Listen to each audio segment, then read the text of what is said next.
Hey guys, welcome back to the channel.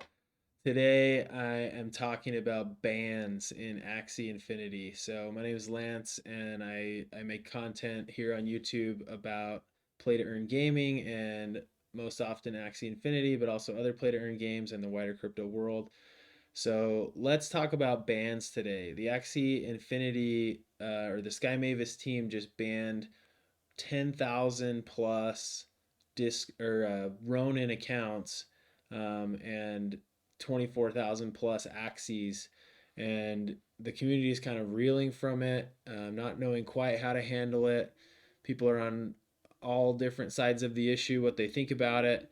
So let's jump in and talk about bans. What's going to get you banned? What's going to get your scholars banned? And what do you need to do to help prevent this from happening? So here you can see I'm in the Axie Infinity Discord channel in the announcements channel just a few days ago. Uh, Here it is. Today we regret to report that we've banned approximately 24,000 Axies across 10,000 Ronin accounts. To reiterate, any attempts to alter the device you play the game from are a clear violation of terms of service. I don't know exactly what that means.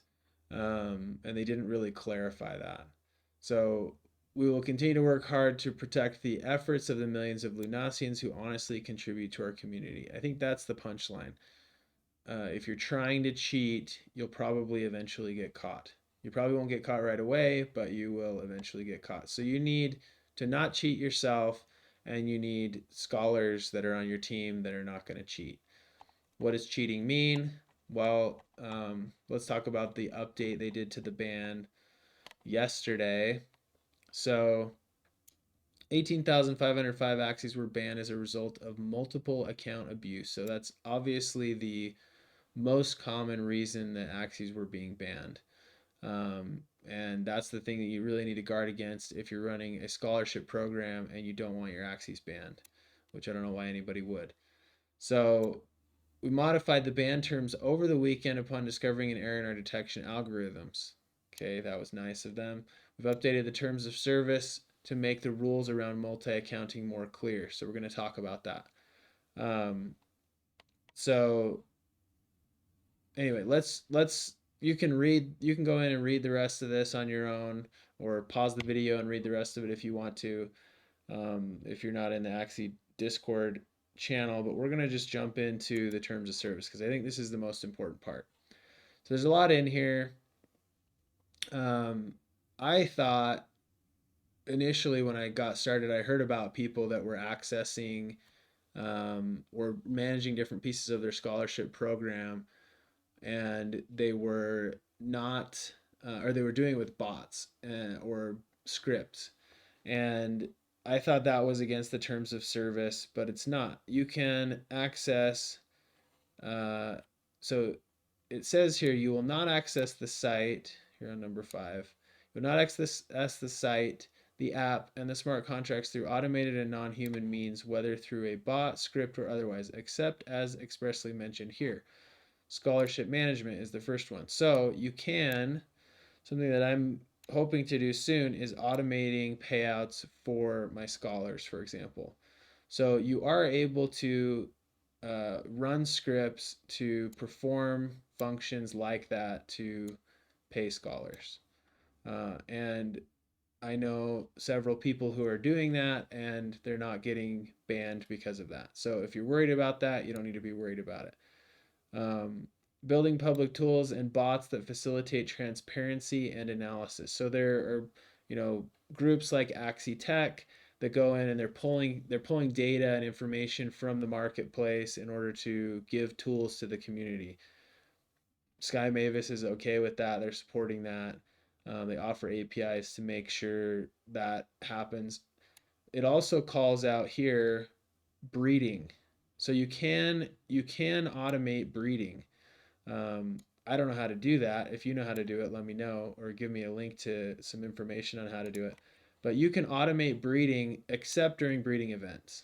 And they will call out when there's a breeding event. Breeding event is like when they did, breeding of the Japanese parts or breeding of the Christmas parts. So you'll see like the frosty Axie parts that have like the Christmas present or the the Christmas bucket parts. Those are breeding events.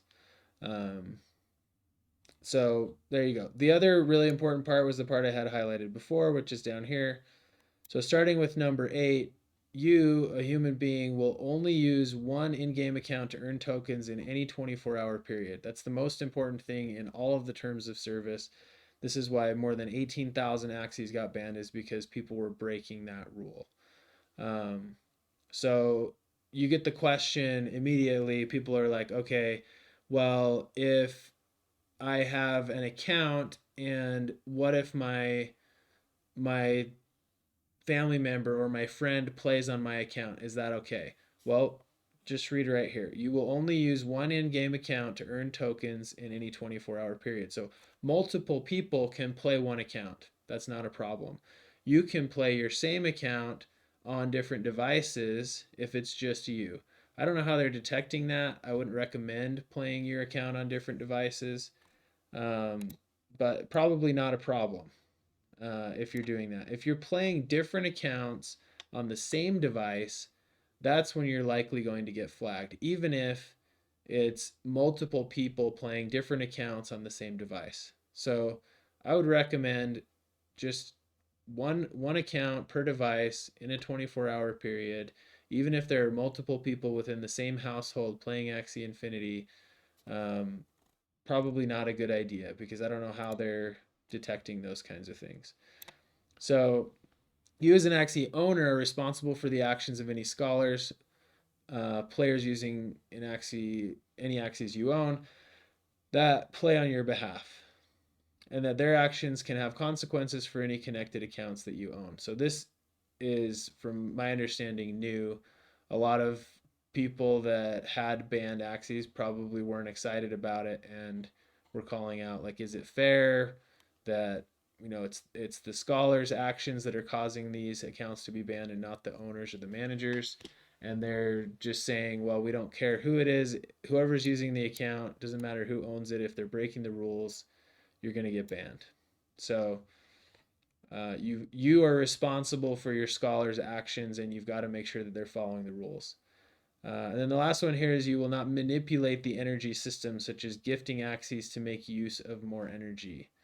This goes under multi-accounting. So for my knowledge, this doesn't cover things like, hey, I'm breeding and I have eggs and I'm going to transfer them to an account while they're incubating in order to give more energy to a specific scholar. I do that. I didn't get any bans. I don't see any problem with that. I don't feel like that's manipulating the energy system. That's a legitimate extra Axie that's in your inventory or in the inventory of someone else. I think what they're talking about here is if you gift Axies to one account, you have that person log in, the account syncs with 40 energy or extra energy, and then you gift those Axies to a different account after that person's done playing or after it's synced. I don't know how it works. And then you gift those to someone else, and then they log in and sync, and they get extra energy. So that's clearly cheating. So in a 24-hour period, if you're going to give extra energy to someone, give it to the one person. Don't give it to multiple people. Seems to make a lot of sense. So I think that's what this is. So you should be able to gift Axies to give more energy to other people as long as you're not doing it multiple times within the same 24-hour period.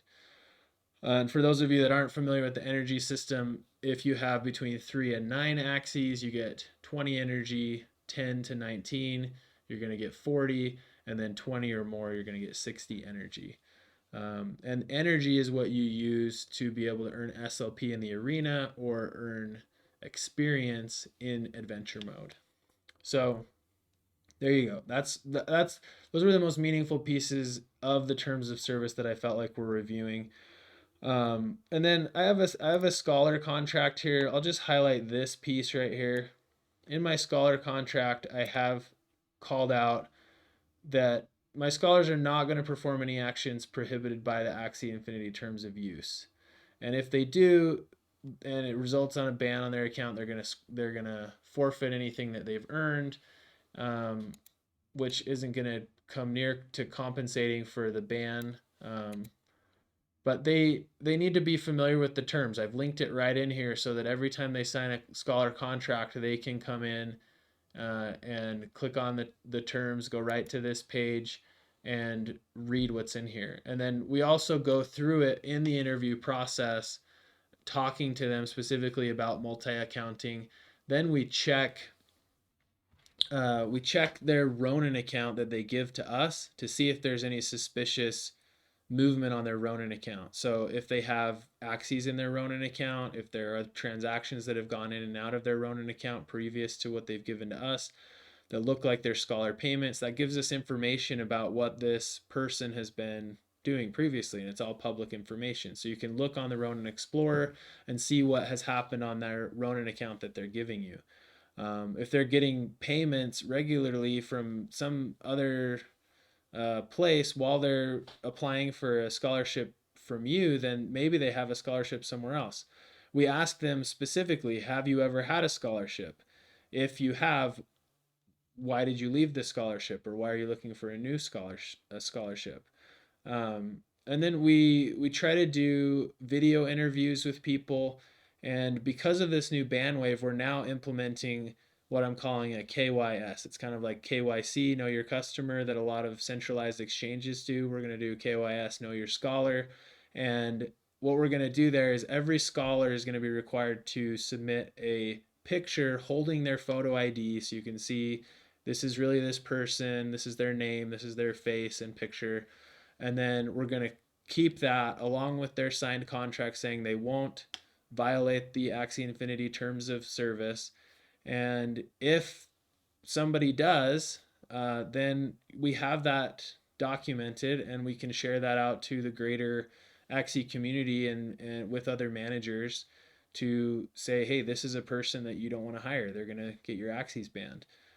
So there's a little bit of social motivation, I guess, or threat that their reputation is really on the line. We know who they are. They're not just an anonymous Discord ID that can be deleted and recreated if they get banned from our scholarship program.